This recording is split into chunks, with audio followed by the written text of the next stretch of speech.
Ces pourparlers se tiennent à Riyad et s'ouvrent quelques heures après cette attaque de drone présentée comme massive sur le territoire russe. Concordance des temps qui interpelle. Écoutez, la chose qui est à peu près sûre, qui est même certaine, c'est que ces projectiles ne peuvent pas venir directement d'Ukraine, c'est-à-dire ne peuvent pas franchir les 500 ou 600 kilomètres qui séparent la frontière ukrainienne de Moscou. Bien, alors une fois qu'on a dit ça, qu'est-ce qui reste comme hypothèse ? Des agents ukrainiens en poste sur le territoire russe, oui, il y en a. Quel est l'intérêt ? Je ne sais pas, on réfléchit à haute voix. Quel est l'intérêt pour les Ukrainiens de lancer une attaque pareille le jour où commencent des discussions ?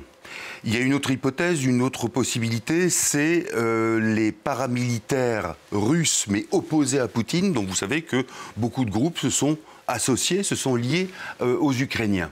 Là encore, peut-être faire parler de soi, mais si vous voulez, je crois que l'enjeu dans cette affaire, c'est bien, comme le montre Trump, de se présenter comme étant les plus paisibles, les plus pacificateurs. Plus pacificateurs que moi, tu meurs, c'est-à-dire il faut prouver qu'on est à la pointe du combat pour la paix, coûte que coûte. Et qu'on est la victime. Et qu'on est la victime.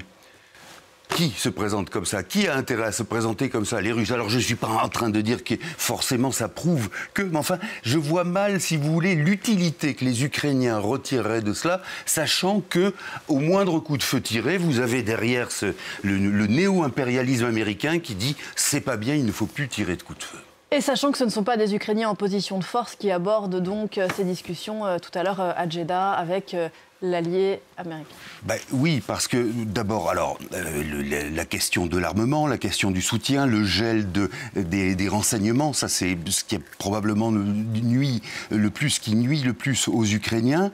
Et donc tout est fait, si vous voulez, pour les prendre à la gorge, pour dire non seulement il faut arrêter cette guerre, sous-entendu, c'est vous les Ukrainiens qui l'auriez déclenchée. Il faut arrêter cette guerre et nous allons nous payer sur vous, sur votre bête, alors que d'ordinaire on fait ça plutôt avec l'agresseur. Les réparations de guerre, on sait ce que ça a été dans l'entre-deux-guerres en France et en Allemagne. Et puis, voilà, vous avez quand même, si les mots ont encore un sens, vous avez quand même un pouvoir américain qui prétend être à la manœuvre pour la paix et qui sert Poutine, mais sur un plateau tel qu'il ne l'avait pas espéré. L'OTAN en décrépitude, l'Union européenne en frappée d'incapacité, et puis entériner le fait que les territoires conquis par les Russes dans cette invasion à grande échelle de l'Ukraine, eh bien, seront définitivement russes. Que demander de plus ? C'est facile de faire le beau quand on sert sur un plateau le principal protagoniste.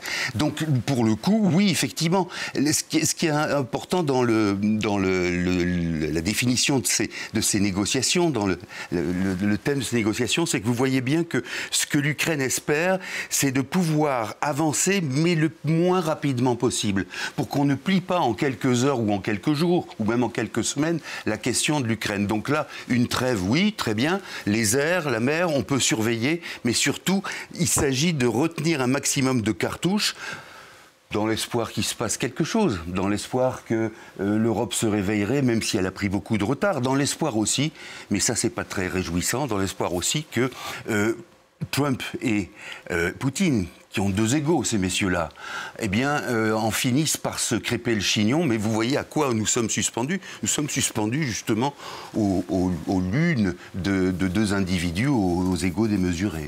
Un tout petit mot, enfin, Gauthier, parce que le temps presse sur celui qu'on a aperçu à l'instant. Non pas Marco Rubio, le chef de la diplomatie américaine, mais BS Mohammed Ben Salman, le prince héritier saoudien, hier paria, un sale type, disait Joe Biden, on s'en souvient, aujourd'hui médiateur incontournable. Alors, ça tient, les deux se tiennent. Hier, un sale type, mais oui, mais Joe Biden n'a pas pour autant revu la relation avec l'Arabie Saoudite. Sale type parce qu'il y a l'assassinat du journaliste Khashoggi dans le consulat saoudien à Ankara.